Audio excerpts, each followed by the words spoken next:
Bismillahirrahmanirrahim. Wa musannif rahimahullah ta'ala wa nafa'ana bihi fid dharain. Amin. Man kafara billah min ba'di imani illa man ukriha wa qalbuhu mutma'innun bil iman walakin man sharaha bil kufri sadran fa alaihim ghadabun min Allah wa lahum adzabun adzim.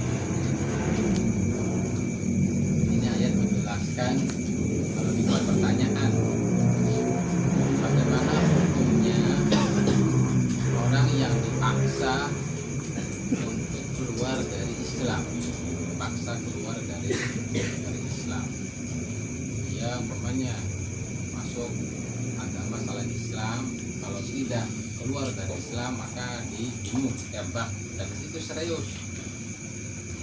Nah, ini jawabannya itu man kafara billah min ba'di imani illa man ukriha wa qalbuhu mutma'innun bil iman. Itu menurut para ulama.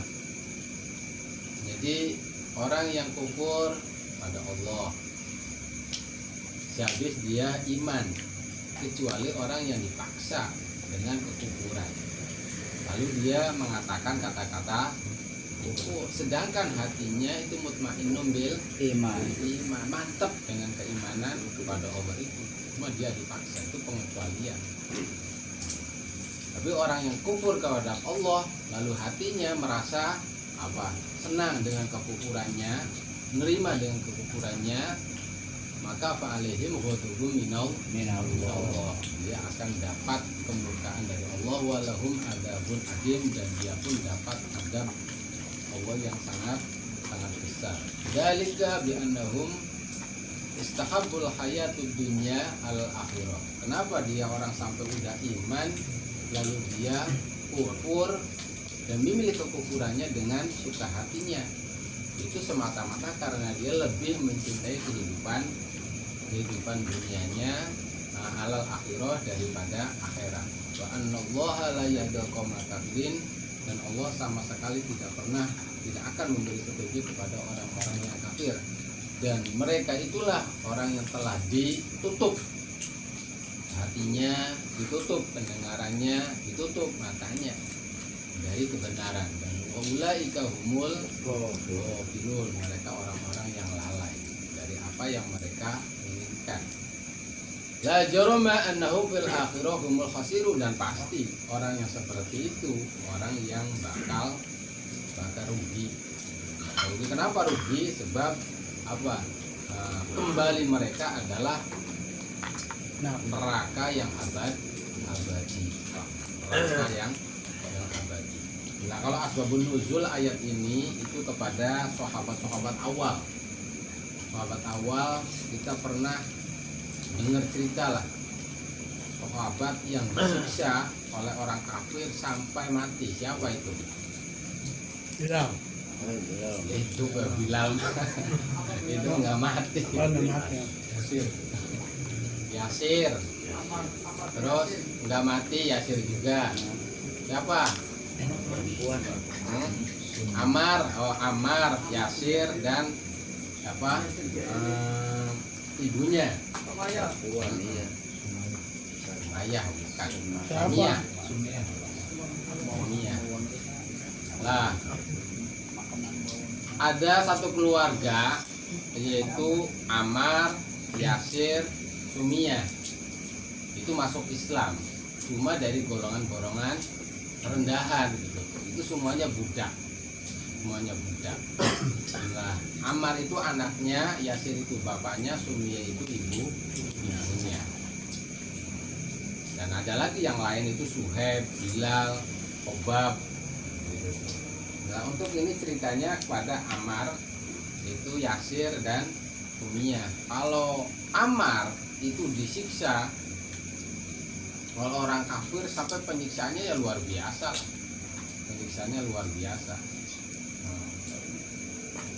Karena melihat bapak dan ibunya meninggal. Kalau Yasir itu kalau ibunya itu dipenteng di antara dua baina ba'iren, di antara dua onta. kelenteng. Terus kemaluannya perempuan itu Masya Allah. dikokang oleh orang kafir itu ya sampai meninggal itu Samia itu. Nah, suruh mengatakan kata-kata kufur tidak mau. Kalau kamu tidak mau saya itu ya sampai mati. Suaminya juga seperti itu dibunuh. Yaitu dilihat oleh Ammar anaknya. Nih kamu nasibnya seperti bapak ibu kamu. Kalau seperti itu, kalau kamu tidak mengatakan kata-kata kufur itu, akhirnya beliau mengucapkan kata-kata kufur, akhirnya dibebaskan. Nah waktu itu sahabat banyak cekot kafaro Ammar telah kufur, datang kepada Nabi. Nah kemudian dikatakan tidak bakalan, sebab Ammar itu keimanannya dari ujung rambut sampai telapak kaki itu penuh dengan keimanan. Yang buktinya waktu ditanya, waktu kamu mengatakan kata-kata kufur bahwa Muhammad itu pembohong katanya, disuruh mengatakan seperti itu. Nah, dia mau, akhirnya dia tidak bunuh. Bagaimana? Ya saya tuh sangat sakit sekali waktu mengatakan kata-kata itu, sebab hati saya pun mutmainnun bil iman itu tidak jadi menjadikan dia jadi kafir, tidak menjadikan jadi kafir, menjadikan dari kafir. Tapi umpamanya dipilih, kita bagaimana kejadian waktu Musailimah al-Kadzdzab. Musailimah kan ngaku jadi nabi, akhirnya ngirim dua utusan. Yang satu bagaimana tentang Muhammad adalah Rasulullah, dan saya siapa? Wa anta aidon.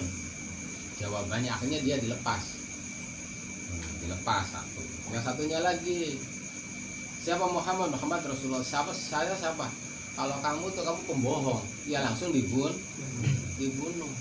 Belah, lebih baik mana itu antara dua orang tersebut? Lebih baik mana? Yang kedua. Lebih baik yang kedua. Lebih baik yang kedua. Dan itu ya kalau itu syahid sih nanti pasti saya langsung dimasukkan ke surga. Jadi makanya ada hadis, kamu jangan mengatakan kata-kata kufur walaupun kamu dibelah jadi dua di gara gaji, bahasanya itu. Jangan mengatakan, walaupun secara itunya umpamanya kita dipaksa mengatakan kufur secara agama boleh demi menyelamatkan nyawa. Tapi tetap lebih baik kita siap mati, siap meninggal. Jadi orang yang kufur dia dapat ghadab minallah, dia dapat adabun adim. Terus dia dikatakan orang yang lebih mencintai kehidupan dunia dibanding akhirat. Dan orang yang kufur itu orang yang dia telah dikunci hati, telinga, dan pendengarannya, dan mereka adalah orang-orang lalai, dan mereka adalah orang yang merugi. Itu adalah orang yang kufur, hatinya senang dengan kekufurannya, condong dengan kekufurannya. Itu dapat yang berapa itu, sifat berapa itu? Ghadab minallah, adabun adim. Nah itu sifat 7 itu orangnya. Tapi kalau orangnya dia tidak ukriha dipaksa untuk mengatakan kata-kata kekufuran, itu bukan termasuk orang yang mempunyai sifat 7 tadi. Udah lah, itu tentang poinnya yang pertama itu tentang itu, tentang orang yang mengucapkan kata-kata kufur karena dipaksa, dan juga sekaligus menjelaskan bagaimana orang yang kafir terhadap Allah itu mendapatkan 7 sifat yang sangat jelek sekali. Summa inna rabbaka min ba'di summa inna rabbaka alladziina hajaru min ba'di ma futinu summa jahadu wa sabaru inna rabbaka min ba'diha laghafurur rahim.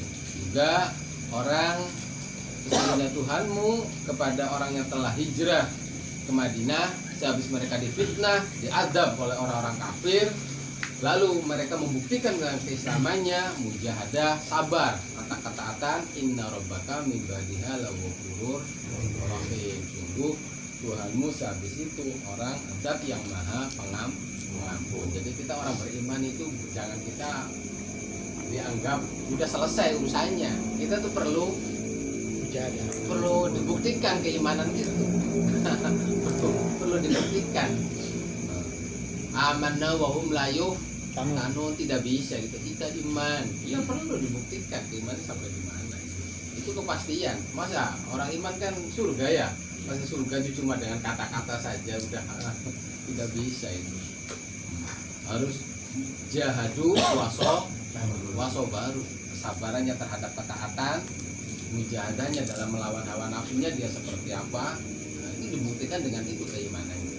Lah habis itu baru inna rabbaka lahu ghafurur rahim, pantas kalau dia mendapatkan ridho Allah dan ampunannya. Yauma tati kullu nafsin tujadila an nafsiha wa tuwaffa kullu nafsin ma amilat wa hum la yuzlamun.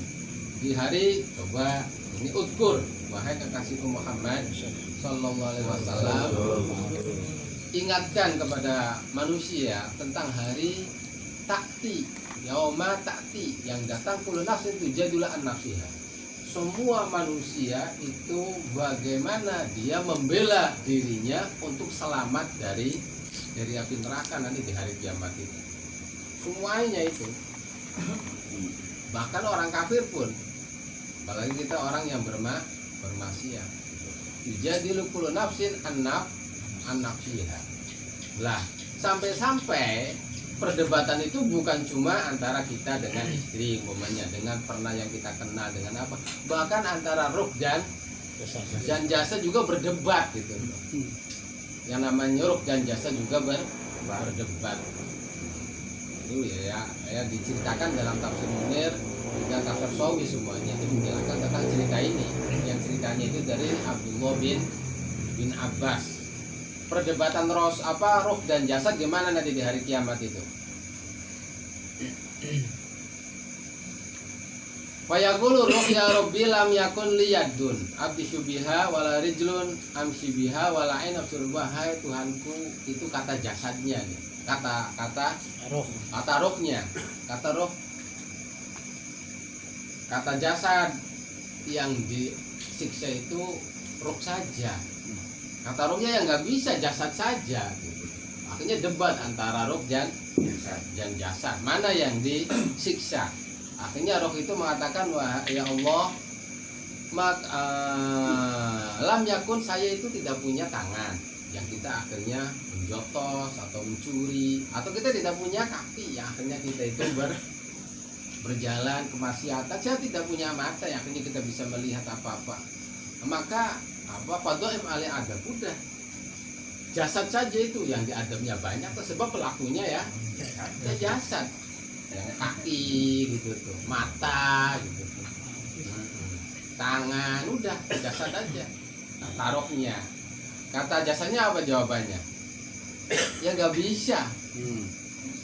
Kata jasa saya itu cuma sebatang, cuma seperti kayu, kalau khosabah. Laisali, saya tidak bakalan tangan itu bisa gerak, kaki ini bisa berjalan, mata ini bisa. Oleh kalau tidak ada ruh, gara-gara ruh ini, gara-gara saya bisa.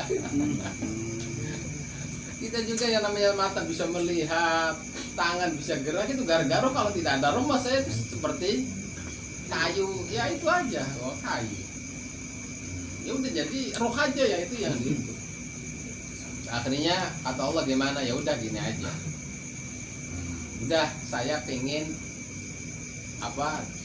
kamu ruh dan jasad mengadili dua orang, ya, satu orang buta, satu orang lumpuh.